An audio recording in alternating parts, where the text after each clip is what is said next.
स्तरावर जो विचारांचा आदर्श मानला जातो, आजही परदेशामध्ये बाबासाहेबांच्यावर त्या ठिकाणी संशोधन होतंय।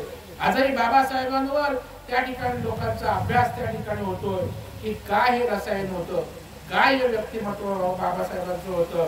आणि त्याच्यामुळे बाबासाहेबांचं नाव घेतल्याशिवाय कुठल्याही राज्यकर्त्याला आपलं पाऊल पुढे टाकता येत नाही। एवढी ताकद आणि सामर्थ्य आज बाबासाहेबांच्या विचारात आहे।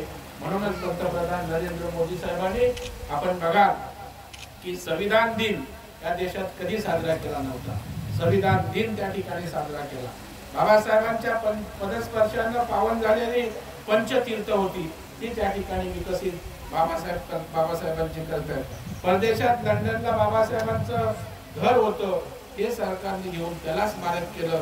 कारण बाबासाहेब ही व्यक्ती नव्हती, तर बाबासाहेब हा विचार होता आणि तो विचार दीर्घकाळ टिकला पाहिजे ही तुमची माझी सगळ्यांची जबाबदारी आहे, ती आपण पार पाडूया।